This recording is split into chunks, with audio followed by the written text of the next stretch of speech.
मेरठ के थाना सरदना इलाके के बहुचर्चित कपसाड़ कांड के मुख्य आरोपी को कल जेल लाया गया।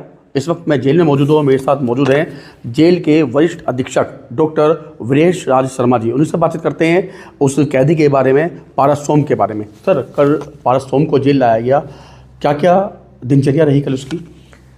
देखिए, जब भी कोई बंदी नया जेल में आता है तो उसको मुलाहिजा जो बैरक होती है, नए बंदियों की बैरक होती है, 10 दिन तक उसमें रखा जाता है। वहाँ पर सुरक्षा के ज़्यादा इंतजाम होते हैं क्योंकि नए बंदी होते हैं और उनको दिनचर्या समझाई जाती है। कंबल अलॉट किए जाते हैं, बर्तन अलॉट किए जाते हैं, तो थाली बर्तन कंबल अलॉट कर दिए गए हैं तथा वो नियमित रूप से अपने दिनचर्या के अनुसार रह रहा है। स्वेटर की समस्या थी, NGOs जो यहाँ कपड़े वितरण करती हैं उनके द्वारा स्वेटर आदि दिए जाते हैं, तो उसमें से एक स्वेटर भी दे दिया गया है तथा उसने काफ़ी रात भर सोया। उसके बाद सुबह से दिनचर्या नॉर्मल है, नाश्ता लिया और खाना अभी ले लिया। सर, उसका बर्ताव कैसा था बाकी कैदियों के साथ, क्योंकि इतना बड़ा कांड और वो कैदियों से फरार भी था, बामुश्किल पुलिस की गिरफ्त में आया, तो क्या बर्ताव रहा?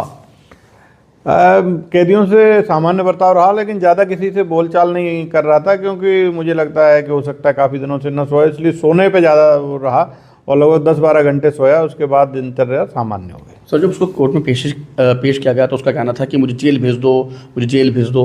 तो सर, इस तरीके से यहाँ क्या रहा उसका माहौल? क्या खाने पीने में भी कुछ उसने इस तरह की बात की, खाया पिया या नहीं खाया पिया उसने? नहीं, जो सामान्य बंदियों के लिए भोजन बनता है, दाल चावल रोटी सब्जी, वो उसने भी ली और शाम को जो रखी हुई थी, क्योंकि लेट आया था तो शाम को रखी हुई खाई और सुबह से जो है लाइन में लग करके भोजन लिया, नाश्ता भी लिया। सामान्य बर्ताव कर रहा है और सामान्य रूप से कारागार में रह रहा है। हमारी जो प्राथमिकता है वो सुरक्षा और सुधार दोनों हैं।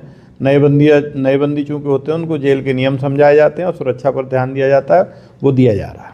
तो बहुत बहुत धन्यवाद। ये हमारे साथ थे जो जेल के वरिष्ठ अधीक्षक हैं डॉक्टर वीरेश राज शर्मा। उन्होंने बताया कि भाई जिस तरीके से यहाँ पे बाकी कैदी आते हैं उसी तरीके से उसको भी रखा गया है। अभी उसको मुलाहिजा में रखा गया है और उसके बाद उसको बाकी चीज़ें देखने के बाद उसको शिफ्ट कर दिया जाएगा।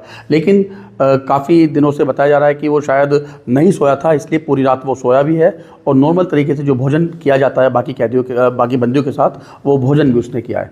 मेरठ से अपने सहयोगी सागर के साथ लोकेश टंडन।